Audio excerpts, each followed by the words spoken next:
Loud. Look at me, I did it. All the things. Ta-da! All right, cool. Well, welcome everybody. My name is Kimmy McBurney. We are She Spark Society. Just a group of people in real estate trying to make it work. So we're here for our Tuesday, but it's Wednesday. So this week was actually canceled, but I'll be gone next Tuesday. So we are live streaming today, and then Lauren, my lovely helper over there, is going to replay on Tuesday for a regularly scheduled time. So Leah, if you can't make it, stay today. You can hang out or watch it tomorrow, or we always have the recordings available. So Jordan Cruley, welcome. Thank you so much for joining us. Absolutely. It's a pleasure. Thank you for having me. Yeah, selfishly, I just want to ask you all the questions. So I was like, maybe I should also share. I was like, how can I legitimately just ask her everything she knows? So cool. Well, first thing we like to start with is kind of like tell us about you. So my favorite question is like birth to real estate in 5 minutes or less.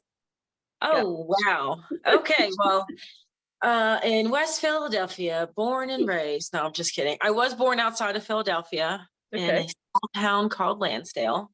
And I grew up there. I went to college in Providence, Rhode Island for pastry arts, actually, which brought me to Asheville. I did my internship at the Biltmore Estate. So all the way up until, I don't know, 2017, I exclusively did restaurant work as a pastry chef. I've lived in St. Thomas in the Asheville area. I worked in Philadelphia, New England, pretty much just the eastern part of the United States. And the cool part was I got to travel and get paid while I was traveling, which was really awesome for me. And I caught the travel bug.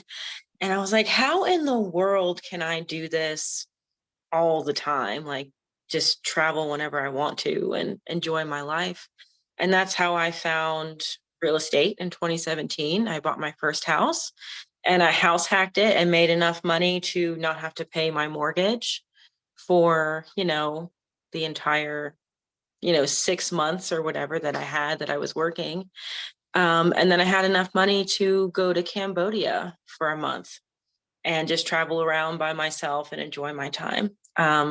So at that point, I was really hooked on real estate because I saw the power of investing and the power of, just being able to be your own boss. And quickly learned that the restaurant industry was not going to really enable me to do what I want to do. Right. So oddly enough, in 2019, I was, racking my brain trying to figure out how to get out of the restaurant industry. And I applied for a job at Lowe's Home Improvement, thinking I could get a discount to work on my rental properties that way. But I was not eligible for hire because I did not pass their personality test. And I was like, what am I doing? Like, I love real estate. Why don't I just sell it? So I decided to get my license, and February of 2020 was a trial by fire, but we hit the ground running. Okay. So you're in real estate school in like end of 2019?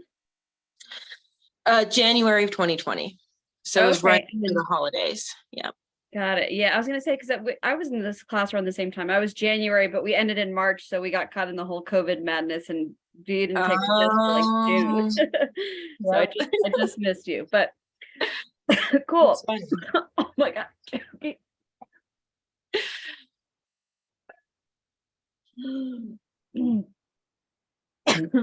You good? I got all my beverages here too. Keep coughing. Keep coughing. Doing great. It's just like when it's like right there. So whenever you speak and the wind passes, it's like, all right. Well, if I had a professional editor, if they could just cut that out, that'd be great. Thanks. Cool. I love this. Okay, so yeah, it's funny. When you're talking about hospitality, I also came from hospitality. I thought I wanted to work in hotels for like 1 minute of my life, and then I realized I have to work nights and weekends for the rest of my life, and I was like, no, thank you. Right. So, cool. Okay, so you get into real estate. You obviously have a little bit of experience because you've bought and sold for yourself-ish, kind of, right? I mean, I know the answer, but so when you got into it, what was your plan? You're like, I mean, like the rest of us, you're like, oh shoot, we've got to make a living out of this. What are we going to do? How did you get your start? Well, so I was part-time for 2020. I had to finish out my season. I mean, just when COVID hit and I was just licensed, I was planning on, burning the boats, so to speak, and just doing real estate full time. I had enough money saved up. But out here, there were counties in my area where we were not allowed to enter unless we were a permanent residence. So I already had listings that were coming up, like in the Robbinsville area, which is Graham County. And the sellers were like, hey, you are not allowed here. So I had to keep my full-time job for the rest of that season, which was, March until I think we were done in November or December finally. But during that time, that lead up, I was just doing a ton of research, learning about different types of lead generation and all of that, and stumbled upon cold calling and Ricky Caruth and his very, in my opinion, soft method to reach out to folks in your area to see if you can help them. And I started doing that and growing a database. So I would work for 2 hours every morning on real estate and then go to work until 11 o'clock at night and wake up the next morning and do it all over again. Yeah. So I think that's such an important point, which I'm glad you brought up because I definitely want to harp on that. You still do it. Jordan protects her prospecting time like it's, a meeting with the president. Like she is very protective of it. And I think, and Corey kind of the same with her power hours. Like, so any of the new agents online, like when you figure out your avenue, you have to make it an appointment just as if it was something else that was vitally important. So Jordan, that's awesome that you started that way and you've continued that way. So I don't know really much about cold calling at all. So like when you started, what were you doing? Where did you get the numbers? Were you calling expireds? Were you calling FSBOs? What were you doing? So I did a lot of searching around. I don't know if anybody has heard of Brandon Mulrennan, but he's another cold caller. He's has a whole YouTube channel, and Chasten J. Miles, him as well. And it seemed like RedX was the best platform to use by learning from these folks, at a distance, so to speak. I kind of figured out how they were doing it. A lot of them were, yes, Brandon's awesome. So RedX, what that is, it's a dialer and it's a skip tracing software, which means it pulls data for whatever radius you're looking in. So like, let's say like in my area, if I was looking for phone numbers for folks in Forest Hills, it would just pull that data. Okay. Through public records, utility bills, all of that kind of stuff. Always click the box that says, I am not going to call the do not call list. So that way it takes those numbers out for you and you don't get in trouble. So what RedX does, it takes all that information and auto looks up for you, and then it puts it into a list. And then I have a headset right here that I put on every day. Or make it serious, it's like putting on your mask. Nobody wants to cold call or anything like that. But if you just, I don't know, just kind of make it fun and different from what you would normally be doing, it makes it a little bit easier because it's that time. And then you click the button and it just auto dials for you. If they don't answer, goes to the next one. If it's not the right, if it's a fake number, you get the fax machine sound. You can just delete it and it goes to the next number. So curious. So, well, let me ask 2 questions. What does RedX cost for someone who's interested in cold calling? Like, what's the entry fee per se? So at Shareholder Summit, I actually re-signed up with them. We can talk about Vulcan 7, which is a different system that I was using as well.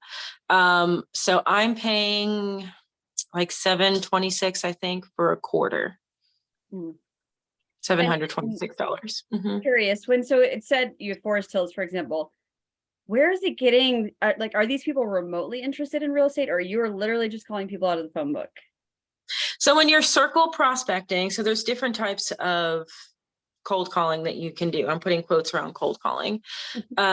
So circle prospecting is just numbers from a neighborhood. or from a phone book, like you said. So this is a script that you would use, like, hey, I don't know if there's anything I could do to help you today. I just listed a property down the road from you, yada, yada, yada. I always recommend, like, you need to have a system around the listings that you have or your firm has in order to leverage those to get more listings or future clients out of it. However, if you're calling like withdrawns and expireds, those programs will also pull up withdrawns and expireds that clearly had selling on the mind. Same thing with for sale by owners. Those are withdrawns, expireds, and for sale by owners are kind of like the low hanging fruit as far as listings go. I mean, these are people that have raised their hand and said, yes, this is what I want to do. Yeah, but I think it would be also, so agreed. But I think it's also important to note that those people are also getting cold called by quite a few people. So I guess let me ask you, so what's your preferred? Do you prefer, or do you mix it up? Do you go for FSBOs, expireds? I call everybody. No one I is call immune. everybody. I mean, you can't be discriminatory, but just know your purpose. Like a expired or withdrawn is going to turn around a little bit faster than maybe when you're circle dialing. But I have circle dialed and immediately gotten listings out of it. So it's not like it doesn't happen. But the backbone of all of this is your database that you're building. So you're pulling in their information, their phone number, their email with their permission, of course, and you're keeping in touch with them. And it's okay if they don't want to do anything today, and that's what you should expect. I would say maybe, I don't know, 1 out of every 500 calls immediately wants to do everything. But if you're not making those 500 calls, you're not going to get that one that's ready today. But what you're doing, like I have a for sale by owner that I met almost 2 years ago that is now ready to list. But I've kept in touch with him for that amount of time. And he trusts me because of the marketing that we've sent. And I've shown him my brand and knowledge of the real estate market over those 2 years. Am I frozen or is Kimmy frozen? Kimmy's frozen. Okay. Well, we Jordan, keep rolling. Jordan, I have a question. I don't know if this is allowed because Kimmy's the moderator, obviously, but you just spoke to maybe your sort of your generalized lead conversion rate as you see it, maybe 1 in 500. And then you also mentioned your 2 hours in the morning that are super dedicated to all of your calling. And now you're mentioning the perpetual follow-up and just the ongoing connection that you keep with the folks.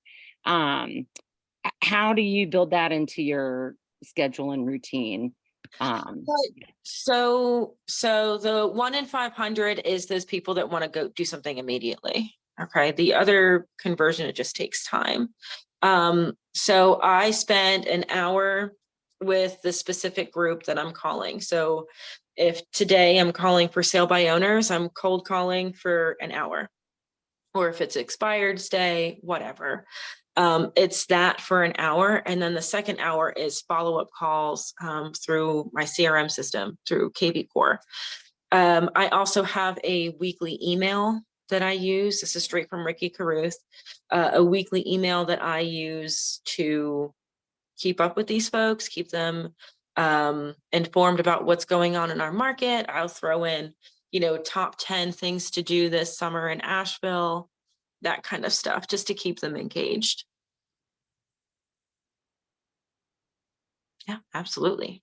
Okay, sorry, I'm back. Okay. I fell out for a second. It was literally like a massive, I think the power went out for a minute. So now I'm on my phone. You guys know me, the poor internet like follows me. It loves me. Anyways, okay, I love this. I have so many questions. You mentioned 500 calls to get one that's ready to go, rare and you're ready to go. Yeah. How many calls do you say on average you make a day in the 2 hours? Well, it depends. It really, really depends. I'd say on average, I can probably get through 50 to 60 cold dials pretty easily, but that doesn't mean that everybody's going to answer the phone. Sometimes you get into a really, really good conversation with somebody.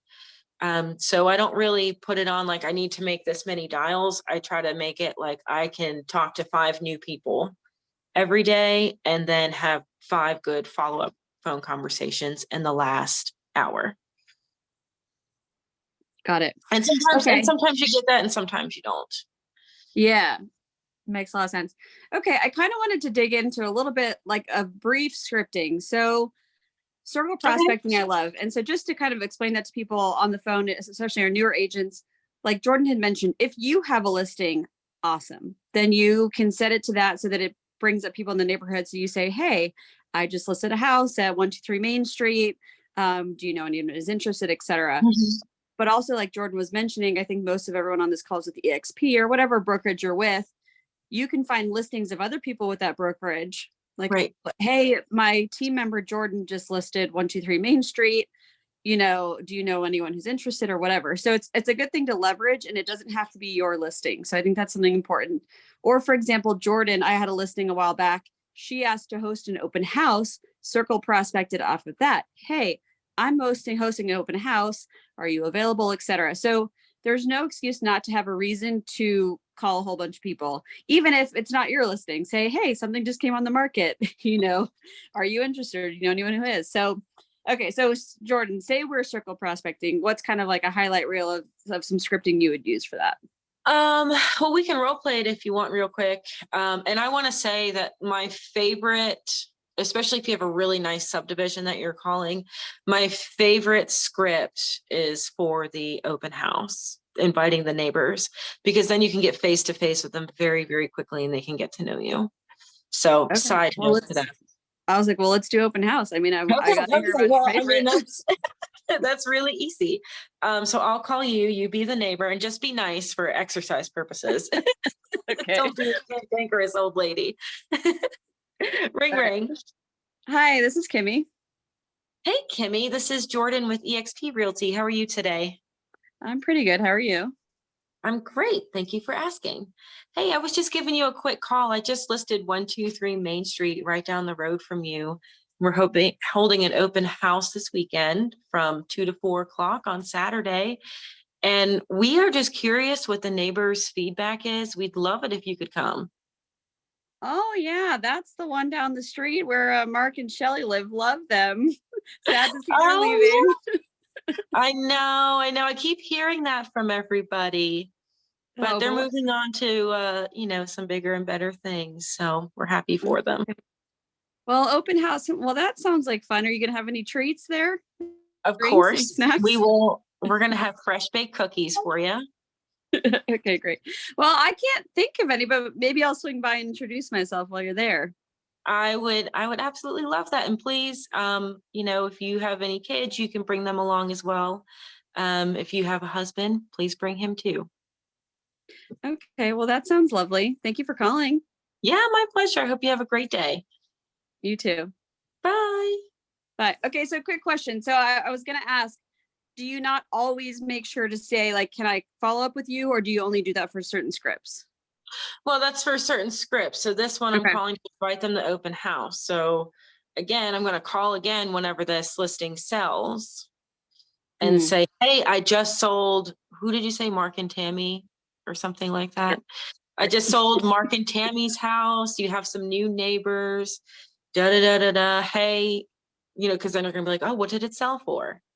And I already have a little bit of rapport with them, especially if they came to the open house. So is Red X or whatever dialer somehow organizing this information?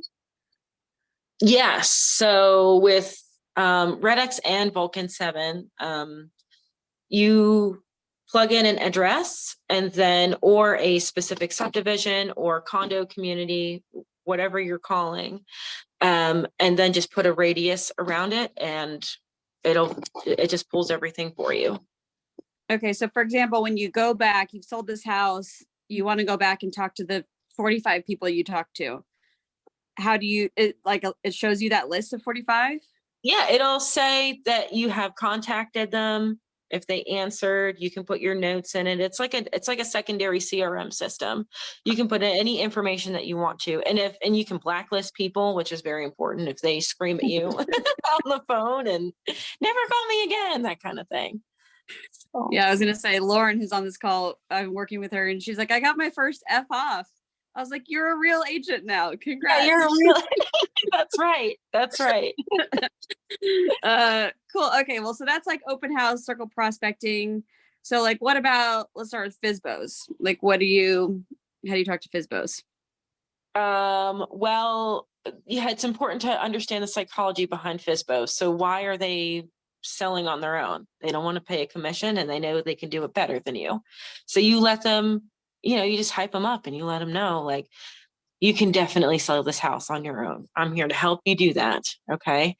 And never come like, well, why would you not use an agent? Like questioning them is gonna be the end to everything. Sorry, my cat is trying to get on a meeting with us right now. Oh, she loves cold calling. So if you want to be a FSBO, I can call you real quick as well. Sure. Okay. There we go. Ring, ring. Hey, this is Kimmy. Hey, Kimmy. This is Jordan with eXp Realty. Are you the owner of 123 Main Street? Oh, geez. Here we go. Another realtor calling. Yeah, I know. That's crazy, isn't it? Have you gotten a lot of calls today? So many. I mean, you guys, I listed it as a FSBO for a reason, and these just realtors, they won't stop calling me. Yeah, I totally understand. So just out of curiosity, why did you list it as a for sale by owner? I mean, the market's so great right now, why pay the commission if I can just do it myself? Yep, I totally understand. And I don't blame you either. I'm sure you're not going to have a problem at all selling it on your own. But hey, I was just curious, are you open to working with an agent that brings a buyer? I mean, I don't know. I haven't even really thought about it. Okay. Well, I totally understand that.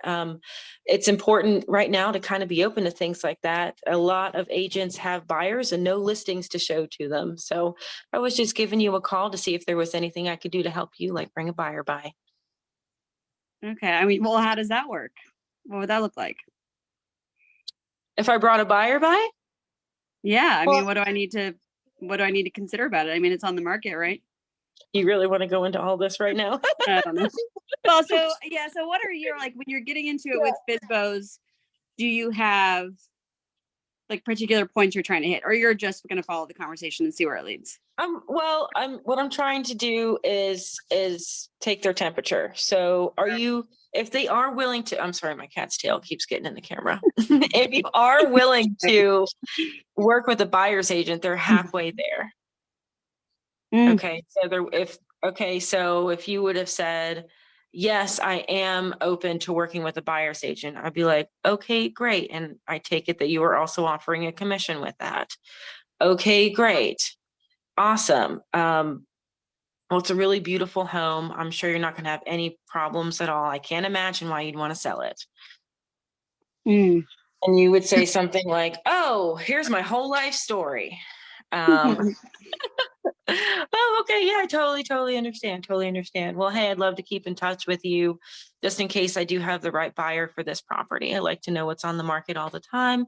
What's a good email address for you? Perfect. Awesome. Add them to your database. Gotcha. Because I feel like I've heard a couple of strategies in the past with FSBOs. Like, for example, I mean, most of us know when you have a listing, there's certain required documents, right? Property disclosures, stuff like that. Some people have tried to be creative and be like, oh, like, do you have all your required documents? Like, can I send them to you?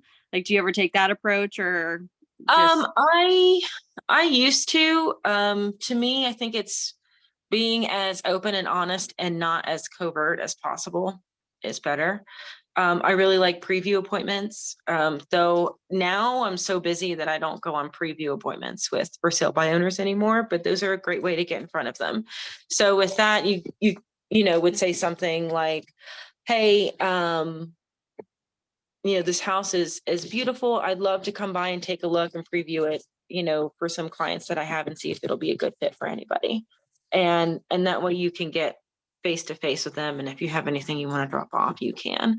But you know, I think it's better to bring less with you. And not necessarily like make yourself out to be the authority figure, because again, you know, you have to take the soft approach with sellers or FISBOs like that. Yeah. And then another one I've heard recently is people offering to host open houses for FISBOs. Do you know anything about that? Sure, people do that all the time. I personally would never do it. Why would you never do it? I'm intrigued. Well, because there's in North Carolina, at least, I don't know about other states, we aren't allowed to market property unless we have a listing agreement for it.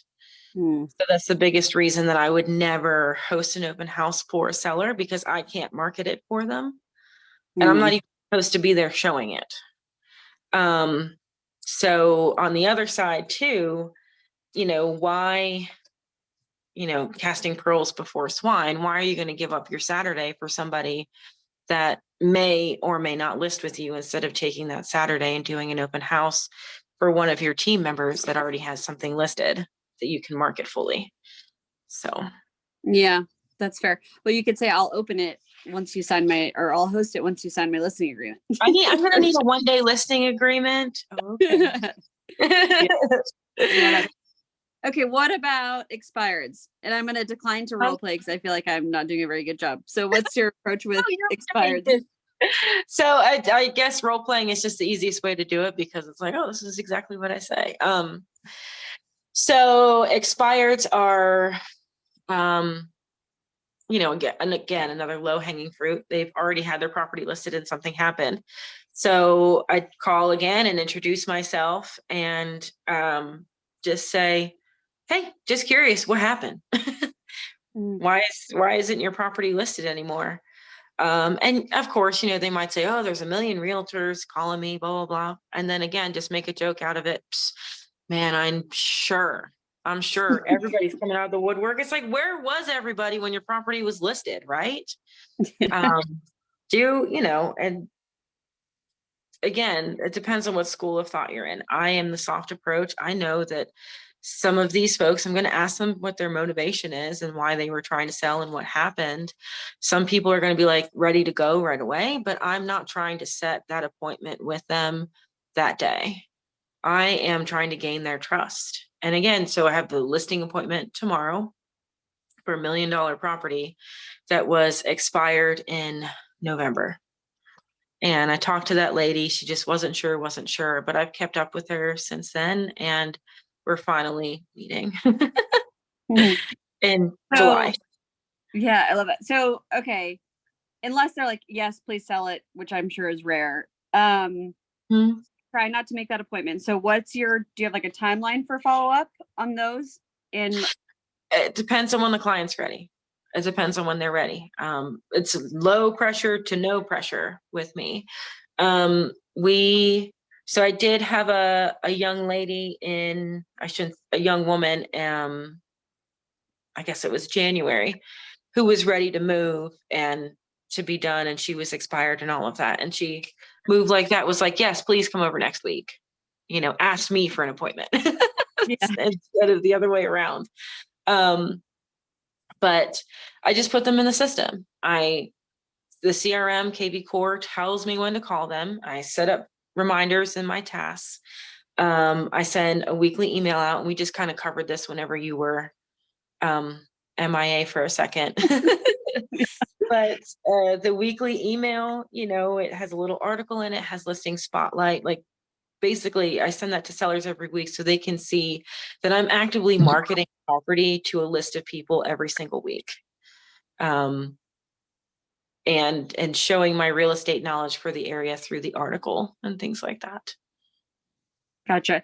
So what would you say? So you're saying you're making 50 calls a day. Let's say it. If you don't have any like particular notes to follow up at a certain time, like how often do you think your CRM represents that call to you? Like, you know, I mean, it just depends on when they need to be called again. So like the CRM will automatically make a list of people to call based on who's been called and when they've been called and what prospect category. It just depends on how you set it up. But the task reminders, like like this lady that I'm going to go meet tomorrow, she'd be like, oh, well, call me in a month. So I just put in a task reminder to call her in 3 weeks, that kind of thing. So, or, Okay. come back in a week, that kind of thing. Do you have like a typical suggestion, like, hey, can I follow up with you in a week, or do you do that based on what they've told you? Yeah, it depends on what they say. Sometimes people are so far out, and if anybody says, oh, call me quarterly, you need to call them more than that, because they will list with somebody else in a heartbeat. You have to stay top of mind with them, and they'll just forget who you are. I've learned that the hard way. Yeah, definitely. Okay, so we've talked about circle prospecting, expireds, FSBOs. Any other categories of cold calling that I'm missing? There is the elusive, I guess I could say, divorce attorneys. Yeah, so calling vendors as opposed to consumers directly and building relationships that way. Corey is very good at not necessarily cold calling them, but just, giving folks business and then getting business out of it and things like that. So, Yeah. but you can also cold call those folks as well, especially divorce attorneys. Yeah. So have you done that? Is that in your repertoire, or No, I have not gotten to that level yet. stick to the consumers? Yeah, it's done me well so far. I feel like with everything in real estate, there's the subcategories, and you can be very good at, maybe 2 or 3 things, but okay at the rest. So staying in my lane is what I like to do. Yeah, I was everyone here is newer agent, and that's one of the first things I say. It's like, there's so many shiny objects: Google leads, Zillow leads, cold calling, door knocking, Facebook groups, like in-person events. There's so many avenues. So you definitely have to kind of pick your one and stick to it. Which I feel like cold calling is probably the least appealing to most people. But right. it definitely works. Like you said, there's obviously a lot of people who've made a career out of it. So, yeah, let's talk about it working. Like, so what's the success you found? So like, what are some statistics maybe from your first or second year, that could motivate some people to take this on? I can't give you exact numbers. And to be honest, my business has changed a little bit. So this year, the vast majority of my business has come from referrals, agent to agent referrals, and also past client referrals and things like that. And thank you, Kimmy, for connecting me with some folks. I appreciate that. But I would say last year, I feel like I took 18 listings last year, and the vast majority of them were from cold calling. This year, I've been mostly on the buy side, which is, interesting because the market is not great for buyers, but when they're ready to go, they're ready to go. So yeah. Hold on. Time out. 18 listings from cold calling. Potentially. I know all parts. Yeah. You could have said 6, and I would say that's impressive. Like, oh my, like this freaking works. Like, oh my God, that's crazy. I love it. Yeah, it does. It does. And it's the fastest way to grow your business if you don't have any. Yeah. There's a quote I love that says, the level of your business is in direct proportion to the amount of conversations you are having in a day. Or I heard someone speak. I hosted an event, Clarence Marshall spoke, and she said she kind of started a similar way. She's like, I would just have max conversations. She actually had a funny approach. She would go to the mall when the mall was like a cooler thing. And she had some sort of like survey she'd approach people with, like, hey, do you have time for like 2 quick questions? And I don't know what it was. I'm going to butcher it. But and it was just an opportunity to have a conversation. It was a cold call in person, right? And then she would kind of convert the conversation. So she said she knew if she had 100, she'd have at least a lead, some sort of lead for buy or sell. So I love that it's like, if you commit yourself, you can't fail. Like if you have that many conversations, it's going to work. So let me kind of switch gears a little bit in terms of like converting cold leads. Okay. Have you ever subscribed to like an Opcity or a Zillow or a Google, something where you're getting like inbound leads? So when I first started, when we were with Exit Realty Vistas, I signed up for Opcity. But I quickly learned that in the area that I live, it is no bueno. And that is because this is a big vacation area out here. And most people that would come in through Op City just wanted to look at property because they were in town for the weekend and they just wanted to see what it looked like. So although it helped me, cut my teeth and learn how to show property pretty quickly, it was not a viable lead source at all for me. I've only closed one Op City deal for $8,500. So that's why I was like, there has to be a better way. There has to be a better way. And that's, I picked up cold calling after that. But I do actively bring in leads through Property Boost and KB Core.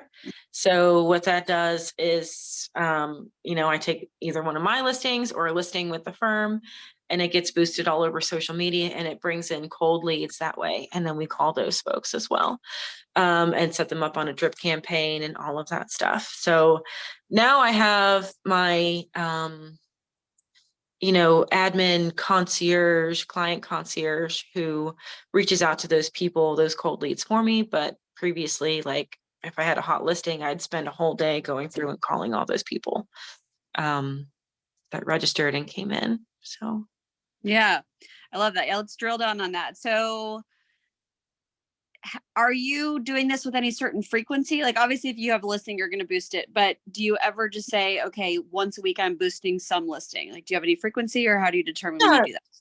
If I don't, so with my listings, I boost them for 3 weeks at a time. And so constantly have stuff coming in. I think I have 4 listings right now that actively have leads coming in always until they close, basically. And then after they close, we do a different boost with them. And then if I don't have any listings, I, just boost, I pick a listing of the week and boost it that way. So, Okay. and that's what gets advertised as well in my weekly email.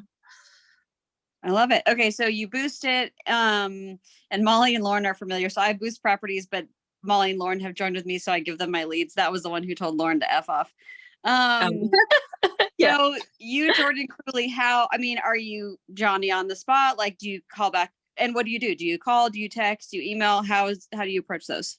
So we have a drip campaign set up for that. I can't remember what it's actually called in KB Core. They call it something else. But immediately whenever somebody registers, they get a text from us that says, hey, this is Jordan with eXp Realty. Thanks for registering on our website. Are you just browsing, or are you actively looking for property? And, some people, then they have the option to unsubscribe, but I can't, be there at the drop of a hat to call that person as soon as they subscribe. So we reach out via text. Okay. So you automate the text, say they don't respond and it just goes away. They ignore it. You mentioned your admin. So what is her protocol for following up, when she follows up, how she follows up? Then we call. So everybody, regardless how they respond, gets a phone call the next day, the next morning. So if they, register at 10 o'clock at night, that text is probably still going to go out. And if they don't respond, then they get a call in the morning. Okay. And so what is her script that you've given her? So gosh, it's going to sound weird coming out of me because I can tell you what I say. Sure. Or well, because I assume you have to So, prep yeah. her, right? Any admin, you're gonna have to be like, here's the script, please read it. Right. So it's hey, is this so and so? Yeah, great. This is Elle, or Jordan, from eXp Realty, the elevated living team at eXp Realty. Thank you so much for registering on our website. Is there anything we can do to help you today? Plain and simple. That's it. And what if they're like, no. Oh, sorry, I just wanted to see the price and it made me type in my email. Hey, that's totally fine. That happens all the time. And if you just like looking at listings, I'm happy to keep sending them to you. Okay, thanks. Yeah. So, okay, let's do that. So if your admin gets that response, does she have a way to set them up on a drip, or does she have to give you a note to kind of manually input them for a drip? She puts the note in. Okay. and puts their initials on it, like this person is just browsing, we automatically move them to the prospect. And then they only receive listings from us once a month. Okay. So she's following up. Okay, so they've ignored the text, they ignored the call, or they answered the call and nothing came of it. Any other follow-ups for these? Yep. Yep. Right? I was like, what's next? So that drip campaign is called Turning Cold Leads Hot. And it has, I think it's a month or a month and a half long of communication. So with most online leads, it takes, 8 to 12 touches before they're going to respond to you. And we leave them in the new lead section until we get a response from them, or until that campaign ends and we either, are able to move them to prospect or archive because they have unsubscribed from everything. So Turning Cold Leads Hot, is that something you crafted, or is it a pre-packaged one in KV Core? I made that one. Ooh, you selling it? It's $100. I'm just kidding. I mean, it's just, it's just emails and text messages and call reminders, and it's really heavy for the first 10 days. And then it kind of tapers off. I mean, you don't have to tell me verbatim, but like, are you doing it every day? Or yes, so the first 10 days they get some sort of communication every day, and then it trickles off. A week later we'll reach out, and then like 3 days later, that kind of thing, because I'm pretty sure it's 30 days long, so they have 30 days to respond, and if they don't, then we move on. But we don't spend a lot of time because calling is intensive, waiting for the phone to ring and all of that. It's a lot of time in between actual conversations. We don't spend a lot of time trying to reach out to people that don't want to talk to us. That's fair. I love that. And I think to emphasize for anyone newer who's listening is you're trying to automate as much as possible, right? Especially with the cold leads, especially with the property boost. I mean, like I mimicked, it's people who just wanted to see the pictures or they just wanted to see the price. So you're getting, sometimes bad information. So I love that. I love automating. And I think KV Core, they've got some templated ones too that you can kind of copy and make your own. So no excuse to kind of get those through, get them in your database. And I will say too, like, just because those leads aren't responding now doesn't mean they won't respond. That's why we don't just archive people after a month. We still market to them. They're still getting the weekly email. Last week, I just closed a listing for $515,000 with a lead that was in my system for 2 years. Yeah. So don't let it go. So yeah, that's a great point. So anyone on this call, like I said, because I know Molly and Lauren have had some of these leads recently, make sure they're in your KV Core. Even if you text them, except for the F off guy, maybe we don't put him in there, but everyone else, put them in your KV Core, set up these drips. If you guys don't know how to do that, let me know. Or if you haven't gotten these leads, anyone on this call can boost another property within the firm. And start following up, but that's super valuable. I love that. Any other, so you mentioned property boost and cold calling, any other kind of tools? Do you use any other thing in KV Core, like Make It Rain or any of the other tricks? The only other thing I have is the Google display ads. So I think it's like $100 a month to have my picture follow people around. And But that's it. Or do you have someone set it up for you? KV Core set it up for me. So they just needed my headshot and then they ran with it. Okay, that's nice. Yeah, I mean, once again, I know everyone on this current call is EXP, but most firms will have a CRM and most CRMs will have these things built into them. Like I just mentioned, Make It Rain. I know Make It Rain. I think it's internet ads putting people to your KV Core page.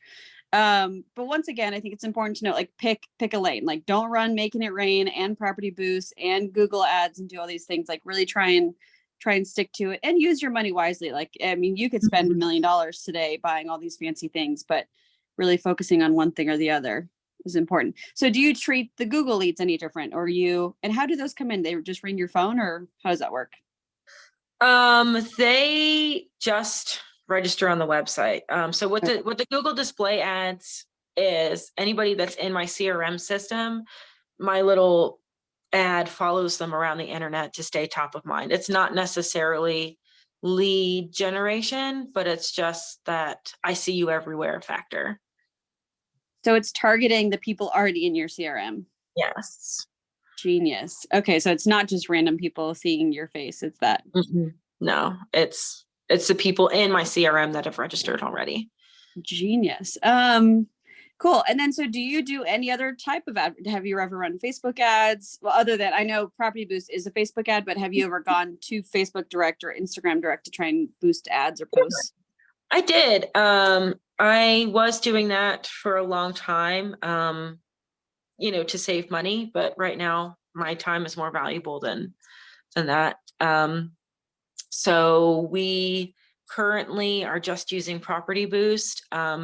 The big thing that is with the referrals right now that I've been focusing on is agent to agent virtual coffees and getting to know folks outside of EXP in our area in order to gain their referral business, which is also like cold calling.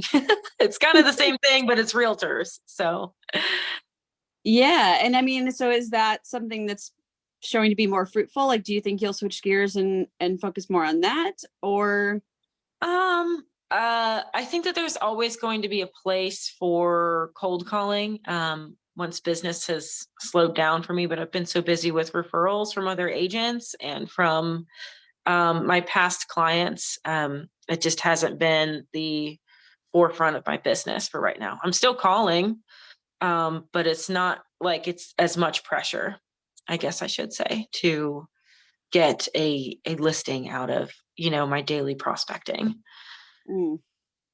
Yeah, that makes a lot of sense. Okay, so what am I missing? What have I not asked you that I don't even know about? That something else that Jordan Cruley has in her? Don't give up. Just keep going, and just know that it just takes time. When you're building a database, you'll pull leads out of it. If there's one thing that I could emphasize is that no matter where your leads are coming from, you just have to nurture them. It just takes time for them to be fruitful. Yeah, I think that's so important. Just keep swimming. I thought that too, Lauren. I was like, I just imagine Jordan with like a little like Nemo graphic. Do you have any post-its on your computer? Any motivational quotes? I don't know if I can turn my camera around. Oh, here we go. Here, I'll show you what I got. Maybe like post-its. It's not a post-it. Oh, it's too blurry. Anyways, it's my vision board. Because of my background. But it says 3, 2, 1, go on it. Or one I loved, it was Gina Kidder. She said she had a post-it that said, I think it said like, why are you talking? Because I think it's really important to listen. Obviously, people tell you a lot of things. All right, Molly had a question. Could you drop the names of the guys you referenced earlier, cold call gurus? Ricky Caruth was one. Brandon Mulrennan. Could you put them in the chat? Those are, I know the names are funky. But yeah, so to reiterate too, most of them have YouTube channels where you can learn. And like Molly, that's kind of what I was referencing when I was saying like learn how to convert cold leads. I mean, literally just Google that or put it in YouTube and you'll get a lot of these people who do scripts. I would have never known how to spell Mulrennan. Thank you. And there was one. Oh, Chest. Yeah, I know. I recognize him. Cool. Well, yeah, Molly or Lauren, feel free to try or speak up. Do you guys have any questions? Yeah, anybody that has questions, I'm happy to answer. Or would like to role play with me. Molly, you're on mute. Role play. Whoa. I'm always curious, Jordan. So in terms of, and maybe you've covered this enough, but just volume from when you started to now in your life. I mean, are you, like where are you in terms of your production numbers and just kind of data? Right. So of course we started from zero. I don't know. I'm really like the worst at keeping track of these things. So I can't even remember what I sold last year. This year, I think I just closed 10 last week. 10 or 11 is where I am. And I have the 4 active listings plus 4 more under contract at the moment. But I don't know. I can't remember when I closed last year, 20 something. But my production, so volume wise, I'm actually getting into higher price points. Finally, it's just taken me a long time to get there. So as you know, last year, I feel like my average price point was probably like $325. And this year it should be like, hopefully in the 700s. So yeah, Awesome. I'd rather do less transactions and more volume. Right. Yeah, I get that. Yeah. So question with that. So have you been intentional? Has that shift kind of naturally happened, or is there something you're employing to make sure that happens? I think just being picky about what I spend my time doing and what kind of deals we work on. Like we're not really taking land deals anymore, and we're not spending time on that. It's not that we don't love on those people, because they could turn into homes, but we don't actively, if they're like, oh, we want to go look at land today, then it's going to be a referral to somebody else, that kind of thing. And also I think what's really helped me is just the agent to agent relationships and making sure that whenever we have these virtual coffees, I'm really clear with the kind of clients that I want to have. And while we're on this, because like you said, you accept a lot of referrals. I send referrals your way because you are in a slightly unique geographical area. So where do you serve for everybody on the call or listening in the future? Yes, absolutely. I serve Macon County, Jackson County, Haywood County, and Transylvania. So Cashiers, Highlands, Plateau, Franklin, Silva, Waynesville, and then I know you got everybody. I also work Asheville and all that area too, but it's just a lot. Well, I mean, we go over there. So yeah, I was like, the referral was in Murphy. So anyone that goes that side of town, I always recommend Jordan, because I also tell agents, like, you can't do it all. Like don't try to take one in Cruley or Franklin just because you're desperate. You know what I mean? Sometimes you want to team up with somebody or refer that out. Your time can be better spent doing things other than driving to Cruley or wherever it may be. Yeah, that's right.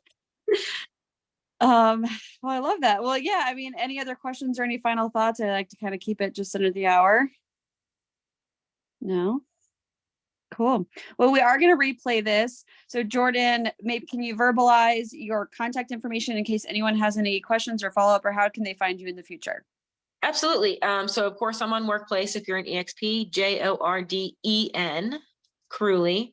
And you can also email me, jordancruley@gmail.com. I am Jordan Cruley Realtor on social media. So if there's anything that you guys need, feel free to reach out. I'm always happy to help. You are awesome. Thank you so much. And I hope you all have a great rest of your Bye, everybody. Thank you. Peace.